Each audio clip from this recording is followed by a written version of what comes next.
এটা শুধুই একটি নৌকা ভ্রমণ নয়, এটা যেন তোমার টিকিট ব্যাংককের স্পন্দিত হৃদয় দেখার জন্য। যানজট আর ভিড়ভাট্টা ভুলে যাও, আগামী 1 ঘন্টা এই নদীই হবে তোমার দিগন্ত।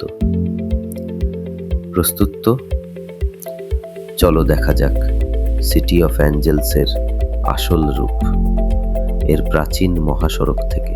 চাও প্রায়া নদী, যাকে বলা হয় রাজাদের নদী। শতাব্দীর পর শতাব্দী ধরে এই নদীই ব্যাংককের প্রাণ, বাণিজ্য, যাতায়াত আর সংস্কৃতির প্রধান পথ। এখন তুমি সেই একই স্রোতে ভাসছ, যে পথে একদা ভেসেছেন প্রাচীন ব্যবসায়ী আর রাজ পরিবার। নদীটি শহরকে ভাগ করেছে পুরাতন আর নতুন 2 অংশে।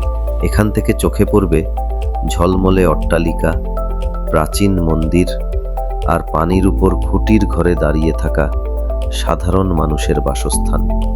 এক সময়ের ভেতর দিয়ে ভ্রমণ, যেখানে বোঝা যায় কিভাবে ব্যাংকক আধুনিক হয়েছে তবুও তার ঐতিহ্য ধরে রেখেছে। নৌকায় উঠতে কোনো জটিলতা নেই, যে কোনো বড় ঘাট থেকে শুরু করা যায়, যেমন সাতার্ন ঘাট বা সেন্ট্রাল পিয়ার, যা সরাসরি যুক্ত আছে বিটিএস স্কাইট্রেলের সঙ্গে। সেখান থেকে সহজেই পাবে বিভিন্ন লং টেইল নৌকা ভাড়ার ব্যবস্থা। চাও তো ব্যক্তিগত নৌকা ভাড়া নিয়ে নিজস্ব খাল ভ্রমণ করতে পারো, অথবা পর্যটক নৌকায় উঠে প্রধান সব আকর্ষণীয় স্থানে ঘুরে আসতে পারো। ব্যক্তিগত ভ্রমণ চাইলে দাম নিয়ে দরদাম করো। 1 ঘন্টার জন্য সঠিক ভাড়া দিয়েই অভিজ্ঞতা হবে স্মরণীয়। সবচেয়ে ভালো অভিজ্ঞতার জন্য কোথায় বসবে? যদি রোমাঞ্চ আর খোলা দৃশ্য চাই, সামনের আসন বেছে নাও। সেখানে বাতাস আর পানির ছিটে লাগবে মুখে, আর ক্যামেরায় ধরা দিবে মনোমুগ্ধকর ছবি। অথবা যদি চাই একটু শান্ত ভ্রমণ, মাঝের আসনগুলো হবে উপযুক্ত। সেখানে ছায়া বেশি আর দৃশ্যও চমৎকার। যাত্রাপথে চোখে পড়বে অসাধারণ সব স্থাপনা।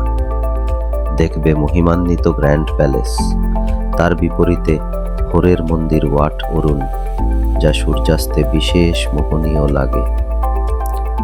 আরও দেখতে পাবে ওয়াট 4 বিখ্যাত শায়িত বুদ্ধ আর আধুনিক ব্যাংককের প্রতীক আইকন সিয়াম। তবে শুধু বিশাল মন্দির নয়, নদীর তীরে চলমান সাধারণ জীবনও তোমাকে টানবে। শিশুরা খেলছে, জেলেরা মাছ ধরছে, আর বিক্রেতারা নৌকা থেকেই পণ্য বিক্রি করছে। এটাই আসল ব্যাংকক, আর তুমি দেখছো একেবারে সামনের সারি থেকে। আরও এরকম ভ্রমণ ভিডিও পেতে লাইক, শেয়ার আর সাবস্ক্রাইব করতে ভুলো না।